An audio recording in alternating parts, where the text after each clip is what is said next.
Good morning, everyone. Happy Tuesday.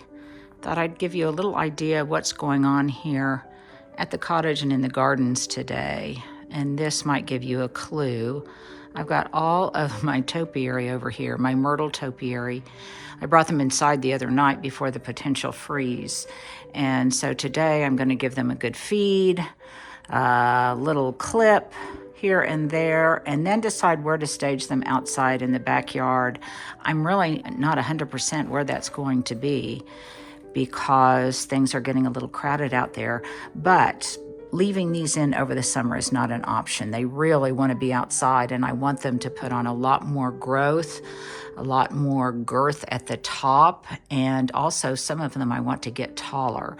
So I'm going to be staging these. I'm going to be cleaning up the potting area, those shelves with all of my clay pots, and really just doing the last minute tidy ups before the garden tour that was supposed to be last Saturday takes place this Saturday.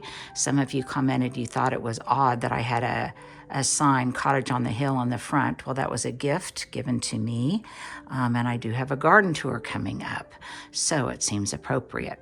So let's get outside and into the back. Well, it truly is a beautiful morning in the neighborhood, and these colors in the backyard are just, well, let's just say they are resplendent. The tulips in the back aren't lasting as long as the ones in the front, which surprises me because they're a little bit more protected. But it could be that they just are not as good a mix of early, mid, and late, because that's what gives them longevity, is not the tulips itself, but the blend. So here are some places that I'm looking at to stage some of the topiary. The geranium theater might be one. I usually place a few on the fire pit when it's not in use. And then, boy, I'm looking directly into the sun now, you guys. But over here somewhere, the problem is they really like a lot of light. So it may be that a lot of them end up on this plant theater over here. And then today on my list of things to do is to clean up this messy area here, finish styling the steps, and then definitely do some work on the potting area over here. Things have blown over and it's just really, really a mess. I may or may not, before the garden tour, start a little prune up of this Japanese maple, because I definitely think it would look a little more appropriate and less like a big bush and more like a small tree once I prune it in kind of a layered fashion. Boy, the elephant bush this morning is just glowing. It is really beautiful. So this is what I'm going to be working on out here. And if you guys want to work alongside me, you're more than welcome to do so.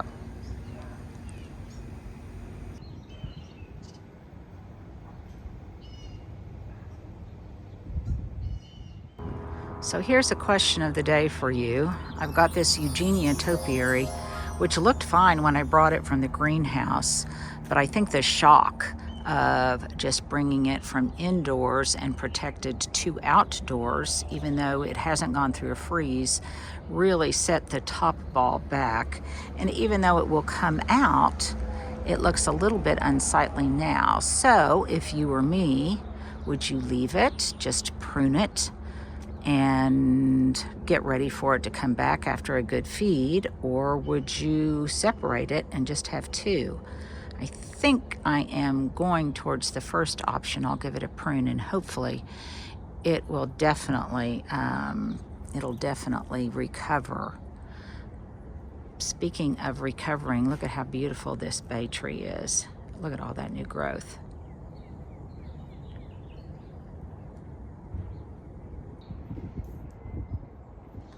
Well, I put some starts of lettuce and romaine and arugula in this planter box over here, even some chives and some dill.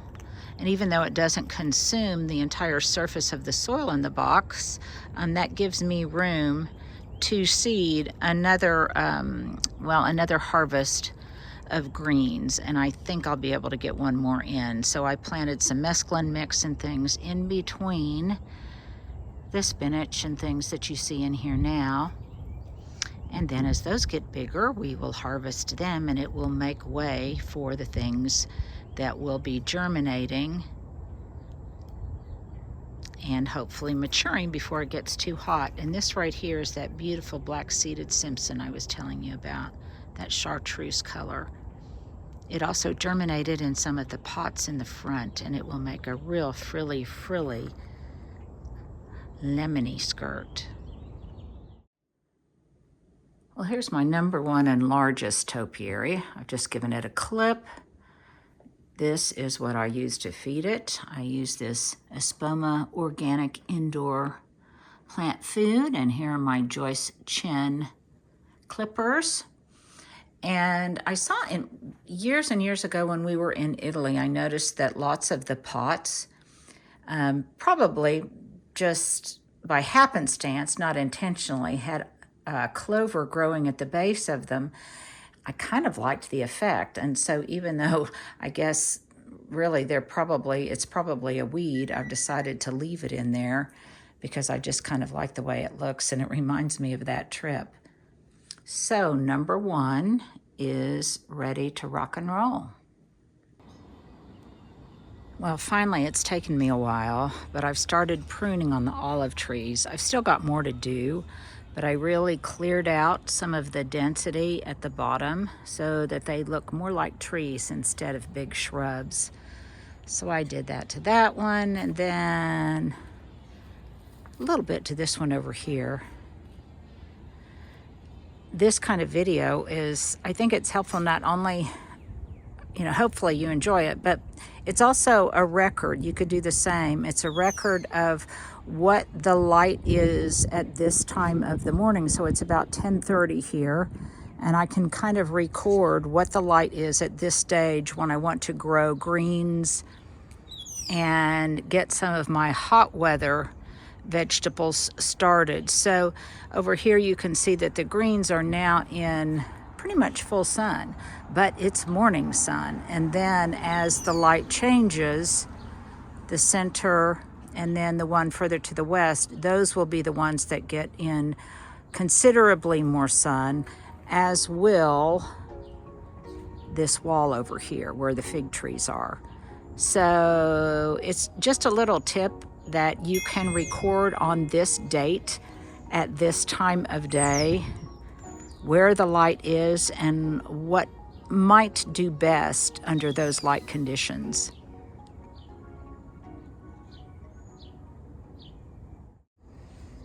Here's some of my olive tree clippings. I should do something with them.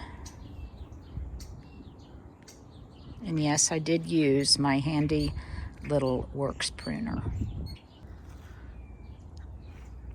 Over here to the right of the garage door, I pruned more Annabelles. You can see my shadow there. Let me get around to the other side. You can see my prunings there. I probably should have done this a little bit earlier, but I took it down to a certain height. I reduced it considerably, but then I decided I wanted to reduce it some more. And happily, what this does is it gives the oak leaf hydrangea in the back a lot more light. And you can see it's already got 2-3 blooms on it. And I am hoping this will get very tall to kind of scale this wall, not unlike what I had at the other house. It was just a beautiful hydrangea that was tall and had very, very long panicles. So oak leaf hydrangea is definitely on your must-have shrub list. Well, I am obsessed by these darling pots that were gifted to me by my friend Carolina Elizabeth. She throws pottery. She's just an incredible artist. You guys need to check her out on Instagram. I'll put a link below. But in this larger pot with the, I don't know that it's a rose garland or something, but with the adornment on the front, I put a sweet little fuchsia that I saw at Lowe's yesterday. And then I also bought a number of small rabbit foot ferns, and I think I've told you, I'm kind of obsessed with these right now. Maybe because it's Easter, but I love the way their roots get furry like that. And I've also found that they just seem to be a little bit more low maintenance. They don't tend to brown on the ends, maybe not requiring quite as much humidity despite their delicacy. So here is just one that I'm going to put in this white version of this sweet little pot. And then this fuchsia, it won't be able to handle this much sun, so I'll relocate it someplace else, maybe inside. But all of these will be very, very dear for spring and for Easter, and just for my pleasure.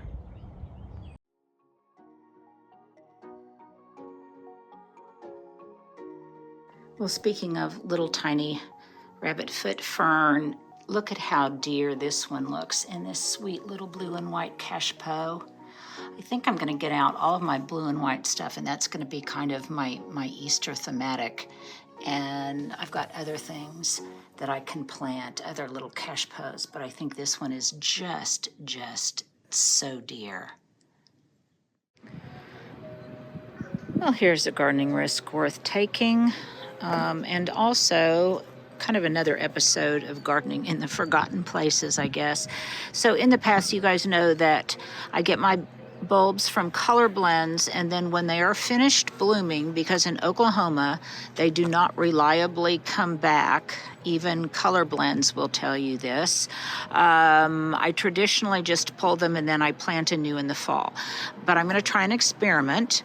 In the back, in the alley where I have seeded things in the past, that area has no irrigation whatsoever.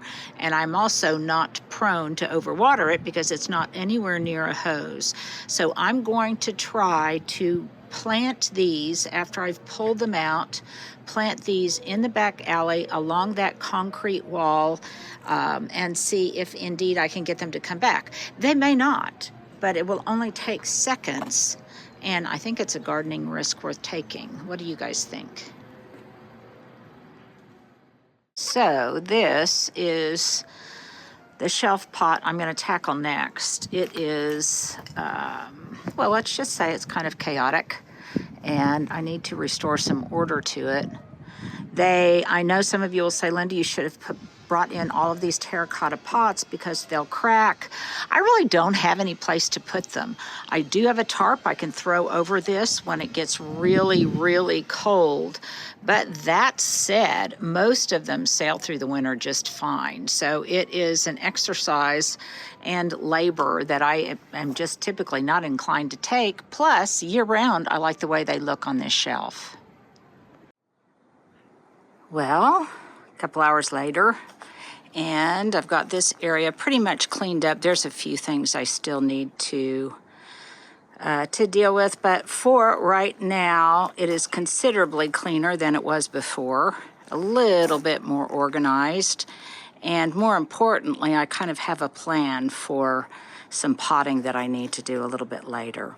So, next on my list, by the way, for those of you who have been wondering what this little building is, that's the garage. There's Dot. She's winking at you.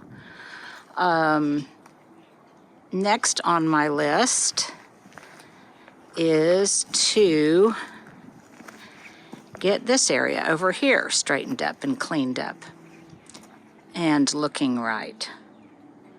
And that shouldn't take any time at all. By the way, if anyone is interested in buying a barely used tandem bike, we're getting ready to put that up on Facebook Marketplace.